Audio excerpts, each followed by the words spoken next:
CA ऐसा course है जिसमें मेंटल हेल्थ और बहुतों को डिप्रेशन भी हिट होता है एंड वो रियलाइज़ नहीं करते कि ऐसा क्यों हो या सब कुछ। लास्ट के मंथ में जैसे मेरा वो हॉस्पिटलाइज वाला सीन हो गया एंड सब कुछ तो नहीं हो पा रहा था। मेरा जब आर्टिकलशिप स्टार्ट होने वाला था then I got to know कि मेरे को एक मेडिकल डिसीज है। You were one of the students जहाँ पे हमें पता था अगर इसने अच्छे से कर लिया तो इसका तो क्लियर हो ही जाना है पहले इसमें। एक बार का तो पैनिक स्टार्ट हो गया था, इतना डिफिकल्ट पेपर था एंड मेजरली तो चीज़ें मेरे को भी नहीं आती थी उस पेपर एंड वो पूरा मैंने जो राइटिंग प्रैक्टिस सब कुछ जो मैंने लिखा है सब वो एक तरह से वेस्ट है एंड मेरे पास से 1.5 आवर्स बचे थे मैम।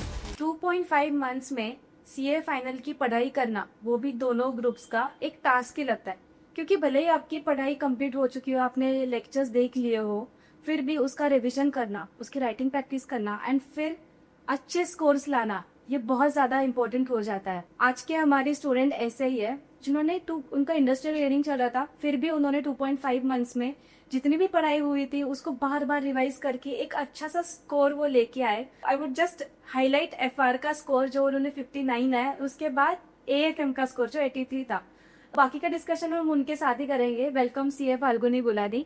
अभी कैसे हो आप? First of all thank you ma'am for inviting me first and I am all good. Yes, तो मैं एफआर के स्कोर को इसलिए फोकस कर रही थी, आपको भी पता है, क्योंकि एक अनोखी सी गड़बड़ हुई थी। मुझे आपसे ही सुनना है कि क्या हुआ था और आपने उसमें कैसे खुद को काम रखा, क्योंकि उस गड़बड़ के बाद ये स्कोर आना मुझे भी इम्पॉसिबल लग रहा है टू बी ऑनेस्ट।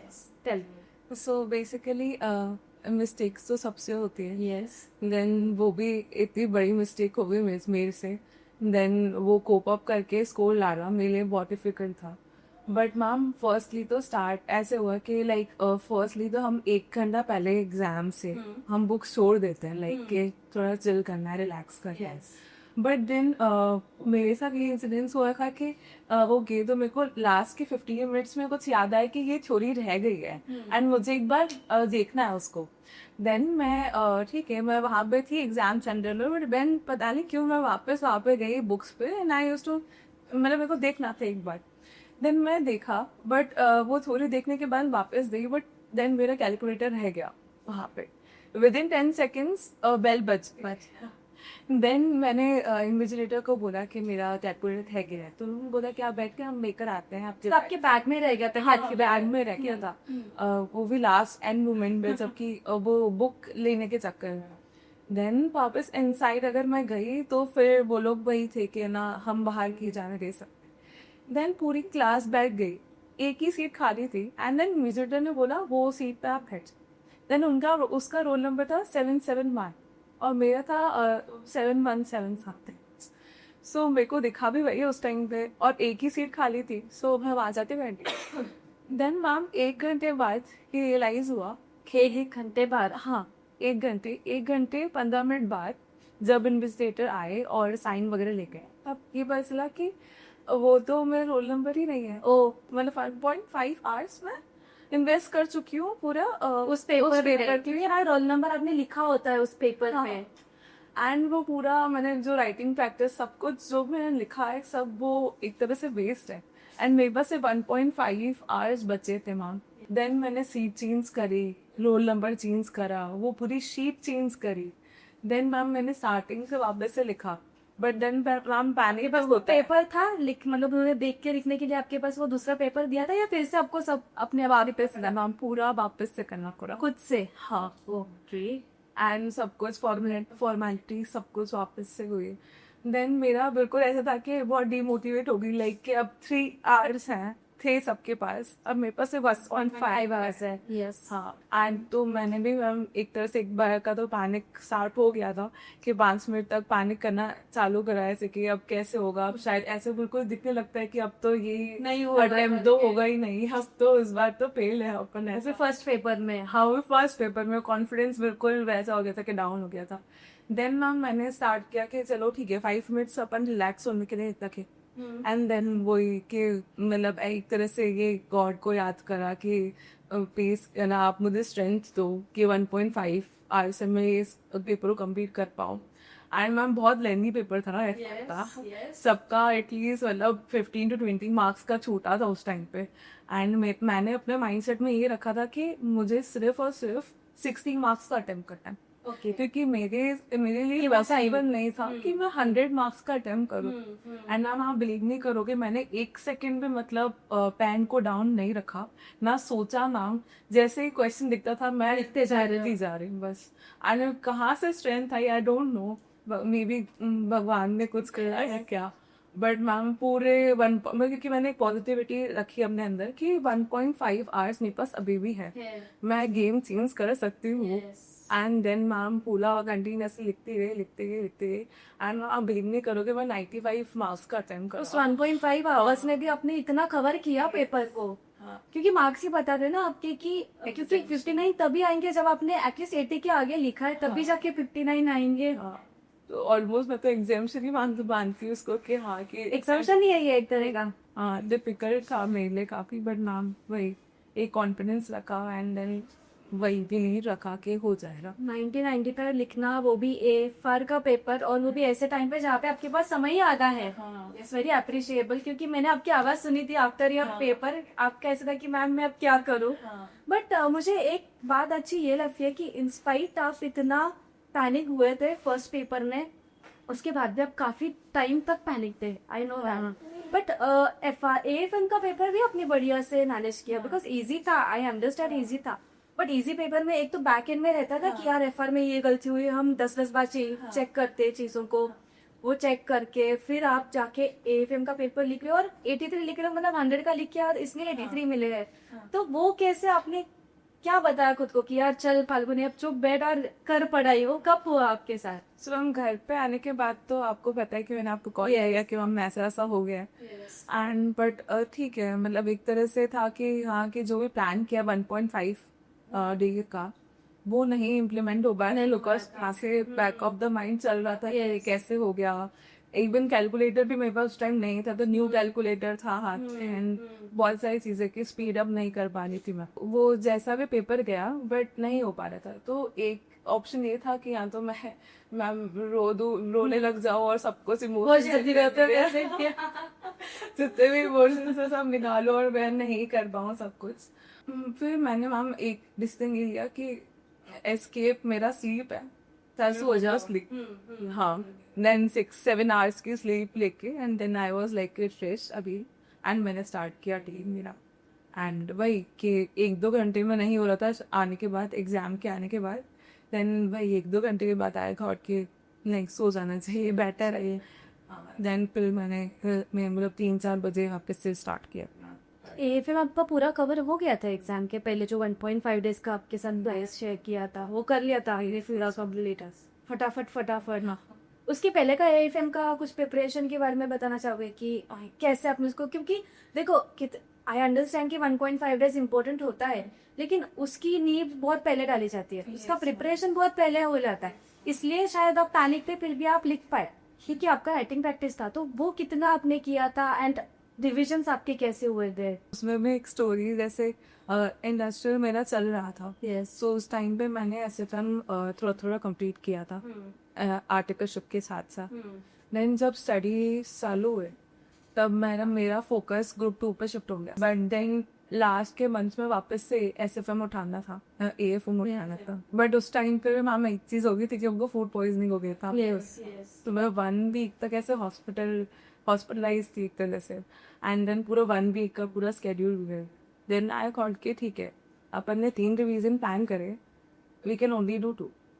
तो बिल्कुल वही था कि एक तो ऑफिस के साथ हुआ एंड देन लास्ट के मंथ में स्टार्ट किया। देन वही मेरा फर्स्ट, मतलब वही आप लास्ट डे यही है एंड वैसे ही 1.5 जाती वैसे ही कार्य करना। तो वो हेल्प था कि मैंने से 1.5 डेज पे ही फोकस किया कि मुझे यही करके जा रहे हैं 1.5 डेज पर, और अभी मेरे को इस पर फोकस करना, तो वो हेल्प है। तो पहले से आप सारी चीजों को कंपेयर करते हैं। क्या 1.5 डेज में क्या यूज करना है उतना ही पढ़ो, ज्यादा सब कुछ पढ़ने की जरूरत नहीं है।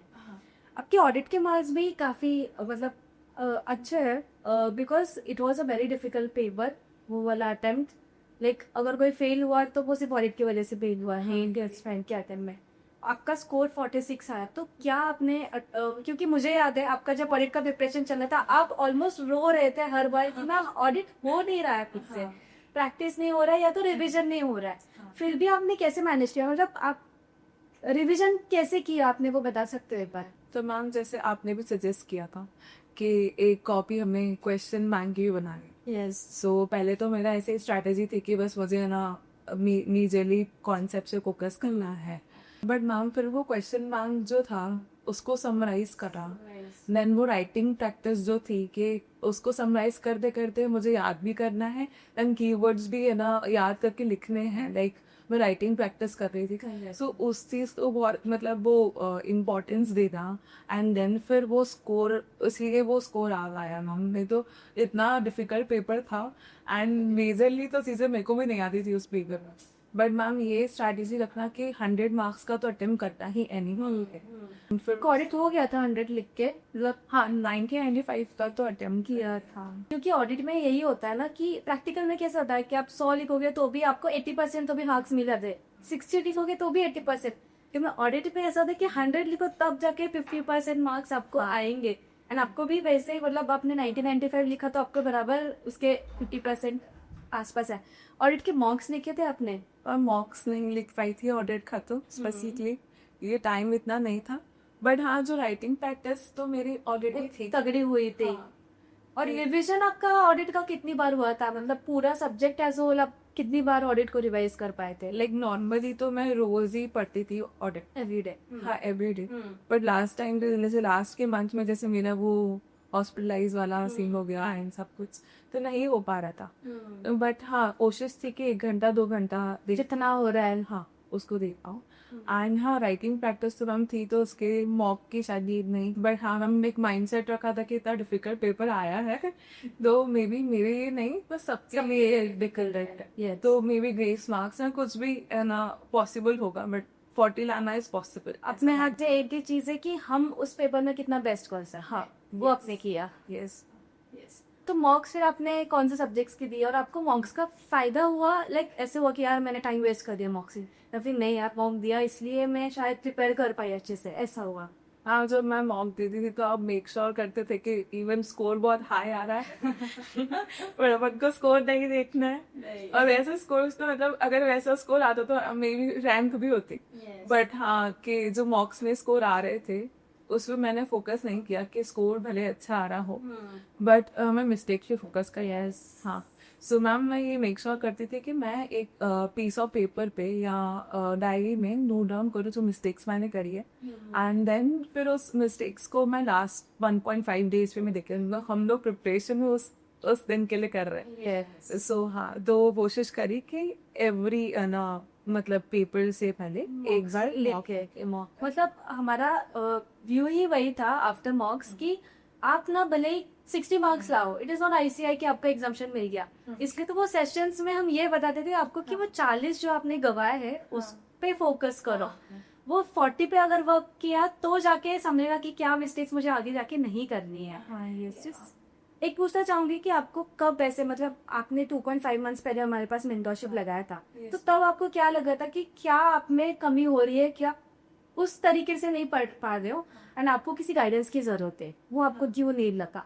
मैम मेरे को ऐसा लगा कि हम जो 3 years के आर्टिकलशिप करते हैं तो कहीं ना कहीं हम लोग ना बहुत प्रेशराइजिंग होते हैं, हम बहुत ऐसे नेगेटिव साइड जा रहे होते हैं, या हमारे पास है ना बहुत कम टाइम होता है तो हम डीमोटिवेट हो जाते हैं, एंड देन है ना प्रेशर ऑफिस का होता है, फिर इधर का भी है ना स्टडीज का भी प्रेशर होता है, तो कहीं ना कहीं चीजें मैनेज नहीं हो पा रही थी, एंड मेरे को रियलाइज होता कि मैं कहीं नेगेटिव साइड जा रही हूँ, और मैं पढ़ रही हूँ बट मेरे को प्रोडक्टिविटी नहीं दिख रही थी, या इतना कुछ लग नहीं रहा था कि मतलब ये मैं एग्जाम क्लियर कर पाऊंगी कि नहीं कर पाऊंगी, इतना कम टाइम है।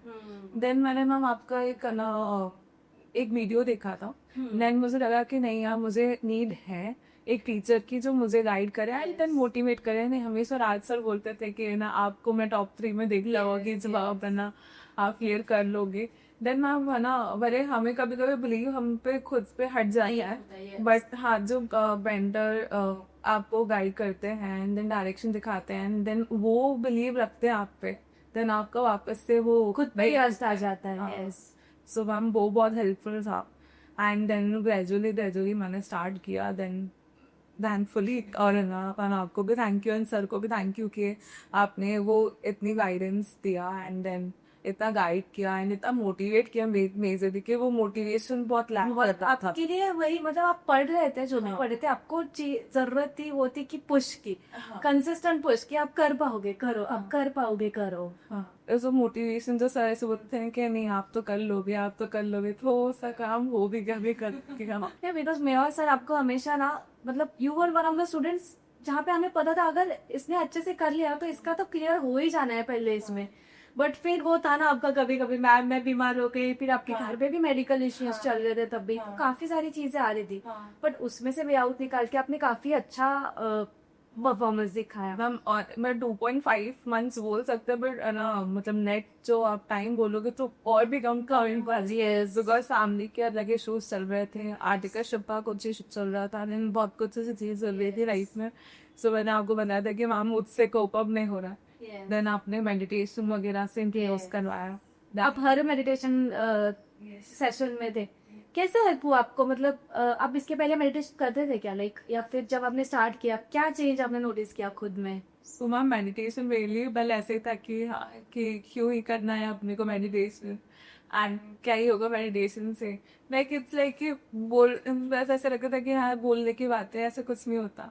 हम seriously meditation life changing game मतलब गेम चेंज कर देता है. यस एंड मैम सच्ची में मुझे लगता है कि एक चीज जो बहुत ही ज्यादा हेल्प करी और मैं आगे भी लेके जाऊंगी लाइफ में वो है मेडिटेशन. यस जो कि हम बहुत इग्नोर करते हैं अपने मेंटल हेल्थ पे एंड सब कुछ पे. एंड मैम उसको वापस से मतलब जैसे हम पहले आर्टिकलशिप से पहले हम लोग सिर्फ पढ़ाई कर रहे थे. फिर हम ऑफिस जा रहे हैं एंड देन बहुत सारी चीजें हम फेस कर रहे हैं वहाँ पे भी एंड सब कुछ कोप अप करना लाइक स्टडीज को मैनेज करना इज अ डिफिकल्ट टास्क. तो मैम ये बहुत इम्पोर्टेंट है कि अपन मतलब ये मेडिटेशन करें एंड अपनी मेंटल हेल्थ पे ध्यान दें. देन मेडिटेशन तो मैम बहुत लाइफ चेंजिंग है गेम चेंजिंग है. बिकॉज मैम मेरे लिए ऐसा था कि हमेशा 1.5 आवर्स के बाद या 5 मिनट्स का ब्रेकिंग हुआ यहाँ था. तो वो ऑर्डिनेट कॉन्स्टेंट ब्रीथिंग जो आप बताते थे नारी शोधन प्राणायाम. हाँ काफी ज्यादा हेल्प किया उस मतलब उसको. इंस्टेंट आपको वो जगह पे लाए नारी साहब ने भी it brings you in present instantly. आप करो उसको तो आप आ जाओगे इमीडिएटली.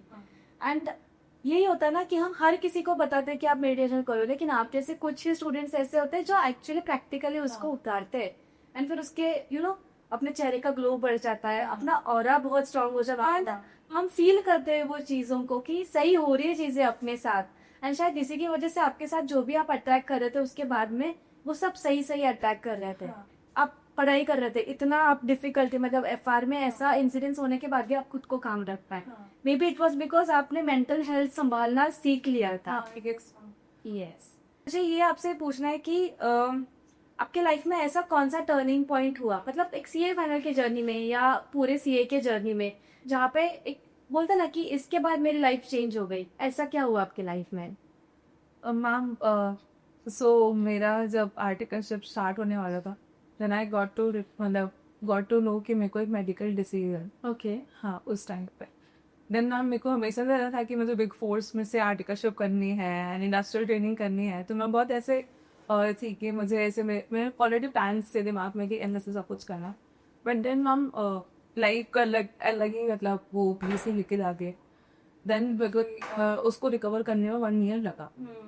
सो वही ताकि मेरे पास ये ऑप्शन नहीं था कि मैं बिग फोर्स ट्राई करूँ बिकॉज मैं घर ही मतलब मेरे होम टाउन में ही मैं कर सकती थी आर्टिकलशिप.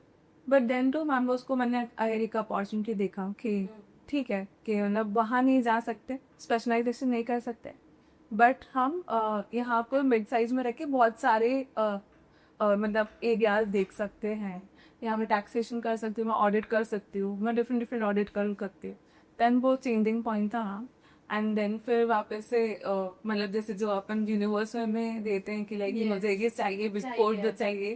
देन फॉर्चुनेटली मुझे फिर बाद में भी आफ्टर मतलब वो जब डिजीज हो गया सब सही हो गया देन मैम मेरे को मतलब चांस ना अपॉर्चुनिटी मिली बिकॉज से तो you manifested that thing. CA हुआ बिकॉज आपको विश्वास था कि हाँ मुझे करना है, बस वो सिचुएशन शायद उस टाइम पे सही नहीं थी, इसलिए को उस टाइम नहीं हो पाया, बट बाद में यू डिड इट। हाँ यस मैम। और एक चीज ये पूछनी है कि जो ट्विस्ट एंड टर्न्स आ रहे थे आपके लाइफ में, जो लोज होते हैं ना, ठीक है, ये तो आपका एक नजरिया है कि आप पूरे लाइफ को एक पॉजिटिव, बिकॉज मुझे याद है कि काफी सारे स्टूडेंट्स आते हैं जैसे कि हाँ मुझे दोनों ग्रुप्स देने हैं इनिशियली, फिर वो करते करते एक ग्रुप पे आ जाते हैं, फिर वो करते करते एक सब्जेक्ट पे आते हैं, लेकिन आप एक ऐसे स्टूडेंट है फुल जिद्दी कि नहीं कुछ भी हो जाए, आर्टिकलशिप चालू है चलने दो, इंडस्ट्रियल ट्रेनिंग चालू है चलने दो, मैं बीमार हो गई हूँ होने दो, घर में दादी की तबीयत ठीक नहीं है होने दो, फिर भी मैं दोनों ग्रुप्स दूंगी। मतलब वो जो आपका जज्बा था, वो जो आपने जिद रखी, वो बहुत कम स्टूडेंट्स में देखी जाती है। एंड इसके लिए ना बहुत ज्यादा स्ट्रगल देखा होगा आपने, मतलब बहुत सारे लोस भी देखे होंगे। उस टाइम पे आपने क्या एटीट्यूड रखा, बोलते ना कि कैसे फाइट बैक किया उस चीज को? सो मैम मेरे लिए तो हमेशा से ऐसा था कि मेरे पास कोई ऑप्शन नहीं है ग्रुप वाइज देने का। मैंने कभी ये सोचा भी नहीं कि मुझे ग्रुप वाइज है। बट हम डेज आते हैं जहाँ पे मैं आपको भी कॉल करके बोलती थी मैम मेरे को एक ही ग्रुप देना है अब तो। बट मैम एक बार होता है कि हाँ कि ये आज प्रोडक्टिव नहीं हुआ है शायद डे, बट ना लाइक मुझे एक ग्रुप ही देना है, देन मैं सो जाऊंगी, बट मैं सुबह को वापस उठ के बोलूंगी कि नहीं दो नहीं। एंड सर का बहुत विश्वास था, लाइक उन्होंने भी आपके पापा से भी बात किया था ना, तो एक विश्वास आता है ना, और तो बहुत ज्यादा बिलीव था कि she is a capable student for both the groups, इसलिए भी कंसिस्टेंटली पूछते नहीं आप करो दोनों ग्रुप्स करो हो जाएगा। हाँ बट ना मैम लोज आते हैं, बट फिर वो याद रखना पड़ता है अपने को कि अपन क्यों कर रखे हैं, तो वाई अपना बहुत स्ट्रांग होना चाहिए, लाइक जो भी है वाई, बट वही क्यों कर रहे हो, क्यों कर रहे हैं। सो वो क्यों को याद रख करके देन हमेशा मैं कॉन्स्टेंटली अपने एफर्ट्स देती थी कि नहीं मुझे तो वो ग्रुप ही देते हैं। वो क्यों के लिए अगर बर्निंग डिजायर रहेगी ना, तो शायद चीजें आसान हो जाती है, या फिर हमें चीजें आसान दिखाई देती है एटलीस्ट, यहाँ चलो ये तो पॉसिबल है हो ही जाएगा। आपका आईबीएस का, बिकॉज आईबीएस एक अभी ऐसा सब्जेक्ट है जहाँ पे लोग सूटकेस भर भर के लिखे जाते हैं, एंड लाइक वो जितना आसान लगता है वो सब्जेक्ट उतना है नहीं शायद। क्योंकि पहले कैसे होता था, ओपन बुक होता था बट सिंगल सब्जेक्ट के लिए होता था, तो एग्जाम्शन उसमें लाना बहुत इजी रहता था, लेकिन अभी वैसा नहीं है। तो आपका क्या अप्रोच था जब आप आईपीएस के लिए प्रिपेयर कर रहे थे, या फिर आईबीएस के लिए जब आप बुक्स लेके जा रही थे? सो मैम मेरा एक पॉजिटिव साइड ये था कि मैं बोथ ग्रुप्स दे रही थी, तो अब आगे सब्जेक्ट्स तो मेरे स्ट्रॉन्ग थे। यस। सो ऐसा था कि 5 सब्जेक्ट स्ट्रॉन्ग है, बट 6 और 7 सब्जेक्ट को स्ट्रॉन्ग करना है। Law and cost. Yes, cost and law. So मैंने मैम 1.5 डेज में यही फोकस किया कि मैं सिर्फ कॉस्ट और लॉ पे था, बिकॉज अगर मुझे पता था कि ऐसे से कोई भी टॉपिक उठ के आएगा तो आई प्रोनाउंसिएशन। हाँ ये सब चीज़ें हो जाएंगी, बट वो 2 सब्जेक्ट्स का हमें इतना टच नहीं रहता, तो मैंने सिर्फ उस पर फोकस किया है। एंड केस स्टडीज मैम ऐसा है कि केस स्टडीज तो मैम रिपीट ही नहीं होंगी, ये पता था कि इससे प्रैक्टिस करने से कुछ नहीं होने वाला, देन मैम उस पर ही फोकस किया cost and law, and I think वो बेनिफिट भी करा। यस, मतलब आई थिंक ये दोनों ग्रुप देने वालों के लिए बहुत इजी हो जाता है आईबीएस देना, क्योंकि उनको ज्यादा मेहनत नहीं करनी पड़ती है ग्रुप पर पे। तो क्योंकि आजकल यही स्ट्रैटेजी काफी सारे बच्चों की गलत हो रही है कि they are directly moving to second group, तो वहां पे ऐसे नहीं कि आईबीएस कैसे करोगे, क्योंकि फिर तब वो 3 सब्जेक्ट्स प्लस वो 2 सब्जेक्ट्स, इतने सारे सब्जेक्ट्स करने पड़ते हैं। तो आप भी सूटकेस भर भर के लेने गए हो कि पूरी फैमिली को लेके ऊपर छोड़ने आए होगे आपको? यस। ये पूरे आपके लाइक सीए फाइनल जो आप पढ़ाई कर रहे थे वो 2.5 मंथ्स में लिखना कितना जरूरी लगा आपको? चलो आपने ऑडियो तो लिखा, लेकिन प्रैक्टिकल सब्जेक्ट्स लिखना कितना जरूरी लगता है एक? सो मैम प्रैक्टिकल तो बहुत ही ज़रूरी मैम, अगर ना प्रैक्टिकल में अपन राइटिंग प्रैक्टिस नहीं करेंगे तो वहाँ एग्जाम में तो हाथ चले नहीं। सो मैम एफआर और एसएफएम को मैं ये सोचती कि उसका तो करना है ही। मैम डीटी आईडीटी पर भी है, ऑडिट में मतलब मेरे 5 सब्जेक्ट्स मैंने 5 सब्जेक्ट्स में राइटिंग किया है। स्पीड काफी है आपकी कि 2.5 मंथ्स में सारे प्रैक्टिकल सब्जेक्ट का इतनी बार लिखना, क्योंकि आपका हर एक सब्जेक्ट का रिवीजन 2 बार से ज्यादा ही हुआ 2 हिसाब से, है ना? क्योंकि उतना रिवीजन हुआ उतनी बार लिखना, उसको वापस रिवाइज करना, ये बहुत मतलब those things give you these reasons। तो अभी एक लास्ट क्वेश्चन कि जो अभी ये पॉडकास्ट देख रहे हैं, मतलब see you have your own ups, you have your own downs, उसमें आपने मैनेज किया, आपने खुद को बाहर निकाला, एक पॉजिटिव अप्रोच रखा। लेकिन काफ़ी सारे ऐसे लोग हैं जो कंफ्यूज है, एक ग्रुप दो, दो ग्रुप दो, टाइम कितना है हाथ में, क्योंकि अभी रिजल्ट जब लगता है उसके बाद में hardly you have 2 months in for study. आपके टाइम पे तो वैसा था नहीं। हाँ, आपके इंडस्ट्री ट्रेनिंग की वजह से अटक गया। हाँ, अभी से भी अगर स्टूडेंट स्टार्ट करते फिर भी they are only 3 months for studies. तो उनको आप क्या बोलना चाहोगे कि how do you want to give a message कि कैसे शांत रहना है, कैसे पढ़ाई करनी है? अब मैं हमेशा एक कोड में बिलीव कर रही थी कि only the way is through, मतलब हमें प्रोसेस से तो निकलना ही पड़ेगा। लाइक ऐसे मैंने बहुत सारे मेरे फ्रेंड्स से कि जिनके अटेम्प्ट्स लग रहे हैं या कुछ भी हो रहा है तो वो बहुत डीमोटिवेट हो जाते हैं। बट ऐसे सबको डिमोटिवेशन सबके लाइफ में आता है, हर फेज में आता है। सीए हमें ऐसे मतलब वही है कि सीए ऐसा कोर्स है जिसमें मेंटल हेल्थ और लाइक बहुतों को डिप्रेशन भी हिट होता है एंड वो रियलाइज नहीं करते कि ऐसा क्यों हो या सब कुछ। बट हाँ, आप अगर आपके मेंटल हेल्थ पे ध्यान दोगे एंड ये याद रखोगे कि who you are, yes very important. हाँ, कि हु यू आर। कभी कभी हम भूल जाते हैं कि हम इतना आगे तक आए हैं और हम क्यों आए हैं। Like why is also important and हम ये पूरी जर्नी देखते हैं कि हमारे साथ अभी अटेम्प्ट लग रहा है या कुछ भी, कि अभी चीज़ें नहीं हो पा रही, but it's important to remember कि हु यू आर। आप अभी तक यहाँ तक आए तो बहुत कुछ देख के आए हो, बहुत सारे चैलेंजेस फेस करके आए हो। एक intermediate was also not very easy, yes. तो अगर आपने इंटरमीडिएट निकाल दिए हैं देन फाइनल भी आप निकाल सकते हो। एंड कभी कभी होता है कि ना हम जो हमारा माइंड बोलता है उस पर चलते हैं। एक हमें ये रिमेम्बर मतलब हमें ये याद रखना चाहिए कि जो हमारा माइंड है और हम है वो दो डिफरेंट पर्सन है। एक हमें माइंड हमें कंट्रोल नहीं करे, हम माइंड को कंट्रोल करना चाहिए। एंड सी इज लाइक मैं ये बिलीव करती हूँ कि 60% माइंड गेम ही है एंड 40% इज लाइक एफर्ट। आपके जो एग्जाम्स आप जो स्टडीज में एफर्ट्स पाते हो तो 60% पे भी आप फोकस करो, देन आप इजीली क्लियर कर पाओगे। Very beautifully said. बिकॉज हम यही कहते हैं कि मेहनत मेहनत मेहनत मेहनत, लेकिन यहाँ पे क्या चल रहा है कुछ देखते ही नहीं है कभी।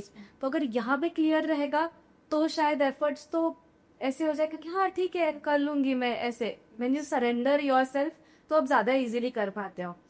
एक सवाल पूछना है आपसे कि इतनी सारी मेहनत की, इतने सारे एग्जाम के टाइम पे भी फनी इंसिडेंट्स अभी तो सोच के याद आ रहा होगा एमआर का आपको जो इंसिडेंस हुआ था। फिर जब रिजल्ट का डे आया आपका, जब आप वो मोमेंट था जहाँ पे अभी आपको पिन एंटर करना है, आपको एंटर करना है और देखना है, वो मोमेंट कैसा था आपके लिए? देखो हम टू बी वेरी ऑनेस्ट ऐसा लगता है कि पता नहीं कैसे होगा, मतलब क्या रिजल्ट आएगा। लाइक हमने एफर्ट्स तो काफ़ी डाले हुए थे बट डेस्टिनी क्या कहाँ लेके जाएगी जाए। एंड बहुत बार ऐसे भी होते लोग होते लक बहुत काम दराम करता है, कौन सा एग्जामिनर होगा सो मैम हमेशा मतलब मैं एक चीज़ करती थी हमेशा एग्जाम से पहले एंड आई थिंक मतलब ये पॉडकास्ट से बोलना चाहिए कि नहीं, और हमेशा मैं अपने है ना ऐसे जब भी एग्जामिनर को सॉरी इन्विजिलेटर को जब भी मैं हैंड ओवर करती अपने मार्कशीट सॉरी शीट जो रहती है एग्जाम की, तो आई टू से कि भगवान को कि भगवान प्लीज इसके भी हाथ में जाए वो बिल्कुल अच्छे से चेक करे एंड ऑल। एंड देन वो शायद वो करता है, वाइब भेज रहे थे आप? हाँ वाइब्रेशंस भेजना हम बहुत इम्पोर्टेंट। हाँ तो वो वाइब्रेशन अभी हम भेजते हैं देन मैं बोलती थी कि नहीं आपको सरेंडर कर देती थी कि आप चेक करोगे मेरे कॉपी और है ना सब कुछ। ऐसा नहीं होना चाहिए कि जो स्टूडेंट्स फेस करते हैं जनरली जो कि एग्जामिनर कभी कैसे निकलते हैं। बट मैम सरेंडर कर दिया था। देन वही था कि बस ऐसा था कि 100% तो दिया है, लाइक 200% दिया है, वर्कआउट तो करना ही है। बट फिर भी ऐसा था माइंडसेट कि अगर नहीं भी होता है then I will accept it. हाँ एक्सेप्टेंस इज वेरी। देन वही पूरी फैमिली के साथ रिजल्ट बैठे रिसर्च के लिए तो मनी ना भी हुआ होगा।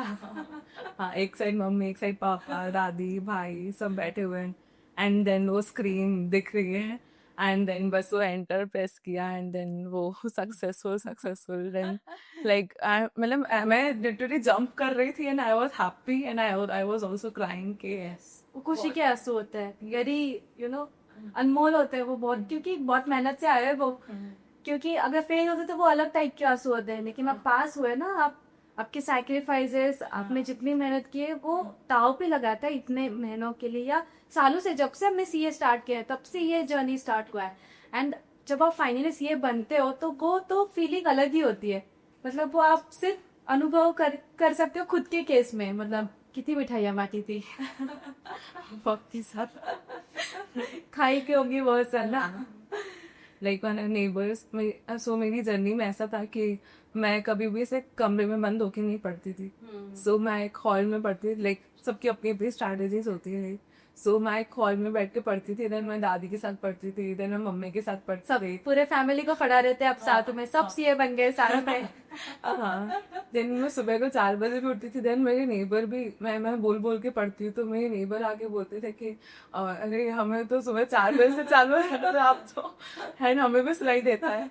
देन वो एग्जाम के रिजल्ट के दिन वो सब नेबर्स भी घर पे आए, देन उन्होंने भी मेरी मेहनत देखी है सब कुछ, तो सब वो पॉजिटिव था कि वो हमेशा वो भी बोलते रहते थे हमें कि हम भी प्रे करते हैं कि आपका निकल जाए। हाँ, वो इतनी मेहनत करना, जब आप रिजल्ट देखते हो ना फाइनली तो वो वर्थ लगता है। मतलब आप सब भूल जाते हो कि आपने क्या क्या किया, क्या सैक्रिफाइसेस किए, और आप मतलब किस सिचुएशन से गुजरे, वो सब जीरो हो जाता है जब आप वो सीए देख लेते हो गया बस एक बार का। अब बुक्स को आते नहीं है। सही है, चलो बहुत अच्छा लगा आपसे बात करके, एक इंसाइट्स मिले कि कैसे खुद को डटे रखना है पढ़ाई करने के लिए, या कैसे पॉजिटिव अप्रोच रखना है लाइफ में, बहुत इंपॉर्टेंट होता है। And yes, thank you so much for being here. आप ऑल द वे ट्रैवल करके आए मुंबई से, it was a very big thing for us. Thank you so much for, thank you.